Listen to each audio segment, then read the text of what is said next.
con Perón vivo, el peronismo, el liderazgo del peronismo era carisma. Perón era el líder, estuviera fuera presidente, estuviera en el exilio, era el líder, era el carisma. Muerto Perón, el liderazgo es burocrático. Lo determina el que está en la presidencia. El líder tenga carisma, no tenga carisma. ¿No es cierto? Menem fue líder, cuando perdió el poder fue Duhalde, cuando Duhalde lo perdió fue Kirchner y después fue Cristina. Es decir, hoy en el peronismo el liderazgo es burocrático. Entonces también hay esta realidad. Si hay un presidente no peronista, perdón, peronista, como Scioli o como Massa, las chances de que se le deshaga al kirchnerismo el poder que ha armado son, ¿no es cierto?, son mayores. Esto para entender, ¿no es cierto?, la cabeza. La del kirchnerismo es que salimos segundo, bueno, vamos a mantener, nadie va a poder nombrar un juez o un gobernador o un embajador sin negociar con nosotros, porque nosotros, con que tengamos un tercio del Senado, ya esto lo vamos, ¿no es cierto?, lo vamos a bloquear. El otro tema, ¿no es cierto?, y entonces van a tener que, ¿no es cierto?, venir a negociar, si no, no van a poder gobernar. Yo creo que al resolver esto, vamos a ir a otra idea sobre el 2015.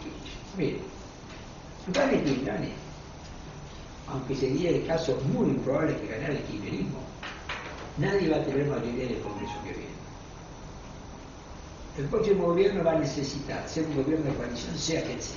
Vamos a suponer que el caso muy improbable, que el kirchnerismo llegara a la segunda vuelta con 30-33 y por un factor, por un imponderable, termina ganando la segunda vuelta. Bueno, perdió la mayoría en las dos cámaras del Congreso. Porque el kirchnerismo está renovando legisladores por el 54% que sacó en 2008. Que ahora tendría legisladores por 30.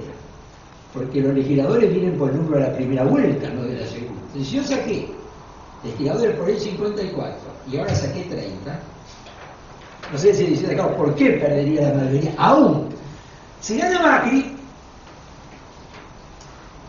no pasaría de 60 diputados sobre 257 y podría arañar 12 senadores sobre 72.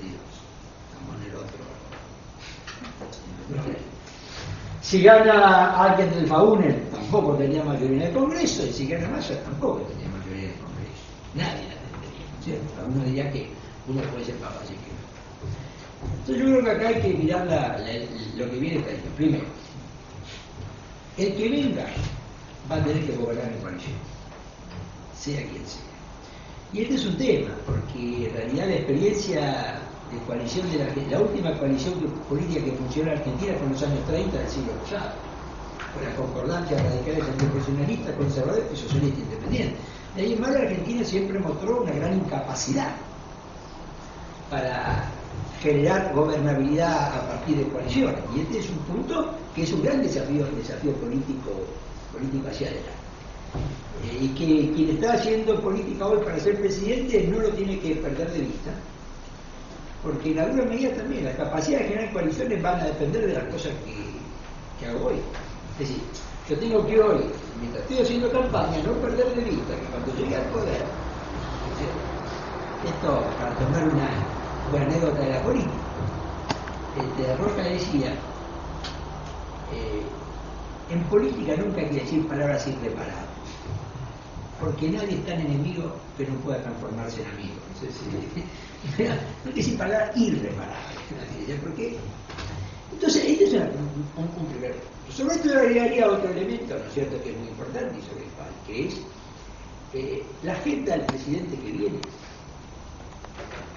va a ser mucho más complicada que la que tiene hoy. La agenda del presidente que viene es mucho más complicada que la que podía tener hace 90 días. Es decir, los problemas que va a enfrentar el presidente que va a asumir van a ser mucho más complicados, porque la agenda va a ser mucho más complicada que la que tiene hoy. Va a tener que gobernar en coalición. Además, estas son las dos cosas. Y aquí es donde yo creo que hay que mirar la experiencia política latinoamericana contemporánea, que puede servir como referencia. No digo como modelo a imitar, pero sí como referencia. Porque es una solución al problema que nosotros tenemos, que es el Pacto por México. El Pacto por México es la fórmula que encontraron el actual gobierno mexicano, Peña Nieto del PRI, para resolver este tipo de problemas. Hagámosla muy corta la política mexicana, 71 años gobernando el PRI, un partido populista, hace todos 71 años, 2000, llega al poder el PAN, un partido de centro-derecha, gobierna 12 años hasta el 2012, nunca en estos 12 años pudo hacer la reforma que quería, nunca logró armar una mayoría parlamentaria, entonces, digamos, el PAN fue una frustración, no digo un fracaso, fue una frustración. Gana nuevamente el PRI 2 años después con Peña Nieto, un PRI que es un populismo modernizado, ¿cierto? Y él lo que plantea, lo que logra es, propone el pacto por México. De las tres principales fuerzas políticas, el PRI, este populismo modernizado, el PAN de centro-derecha, más el PRD, el partido de izquierda, acordar lo que se llama el pacto por México. Es un acuerdo para llevar adelante la reforma. Este acuerdo ya permitió, por ejemplo, la reforma energética, que para México es absolutamente fundamental y que ya parecía o era lo más difícil de lograr, porque la nacionalización del petróleo en México en los años 30 quedó, digamos, como una premisa ideológica, política, cultural, ¿cierto? Digamos, que el petróleo lo tiene que manejar el Estado y que la inversión extranjera no tiene que entrar. El PAN en 12 años, un partido centro-derecha, ¿cierto? Totalmente libre mercado, nunca logró. Y Peña Nieto, en 14 meses lo logró, con este tema del pacto. Y lo logró con 60% de la opinión pública en contra, hoy bajo a 40%, y estas son las reformas difíciles de hacer. Las reformas cuando tengo que tiene la opinión pública a favor son fáciles, esta tenía 60% en contra, ya logró. Es un mecanismo donde además, es algo que hay que analizarlo, porque a veces puede ser útil, contempla la posibilidad del disenso. No las tres tienen que estar de acuerdo en todo. Por ejemplo, la reforma energética, el PRD de izquierda no la votó. Es decir, no necesariamente es un contrato de adhesión donde hay que adherir a todo. Yo puedo estar de acuerdo en una cosa y en otra cosa, pero no, así, lo que tengo que tener, dos de los tres tienen que estar de acuerdo para poder avanzar. La reforma energética para mí ha sido el logro más importante de Peña Nieto. Ha avanzado la reforma educativa, que es un tema muy importante también. Y esto, bueno, el gran obstáculo a la reforma educativa en México era el sindicato docente, que se oponía, era muy poderoso, bueno, sí, eso, era una dirigente sindical que era una maestra, ¿no es cierto?, con una estructura de poder económico y corrupción muy alta, bueno, hace un año que está preso, y entonces quebraron la reforma fiscal, habían habido avances importantes. Lógicamente, las encuestas que muestran que la gente está insatisfecha porque no ve avances en lucha contra la corrupción, de pocos avances contra el narcotráfico y de pocos avances en materia de seguridad pública. Así que esto no quiere decir que México todo, ¿no es cierto? Avanza en reforma, pero también hay insatisfacciones. En agosto del año que viene es la elección de medio mandato, legislativa, va a ser 3 años y lo tiene periodo de 6 años, ¿no es cierto? Y esto va a medir hasta ahora. Pero esta idea del pacto con México, yo creo que es una idea, eso no es una referencia, me parece más válida que el, ¿no es cierto?, que el pacto de la Moncloa, que algunos nosotros miramos, que pasó hace mucho tiempo, en otro momento histórico, en otro contexto geográfico. Pero, ¿no es cierto?, que los que vengan van a tener que empezar a pensar de que este es el tipo de situación, ¿no es cierto?, que van a tener que manejar, pensar, armar, ¿no es cierto?, sí, para obtener gobernabilidad. Y cuanto más poder remanente tenga el kirchnerismo, más necesaria va a ser la articulación, ¿no es cierto?,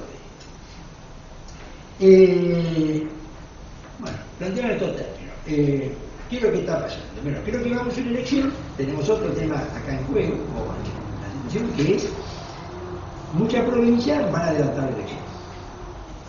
Las provincias pueden adelantar la elección, salvo algunas, que son las menos, que por ley provincial la han dejado atada a la elección nacional. Es decir, por ejemplo, la provincia de Buenos Aires. La provincia de Buenos Aires, por ley, ha atado su elección provincial a la nacional. Creo que son 5 o 6 son las que han atado.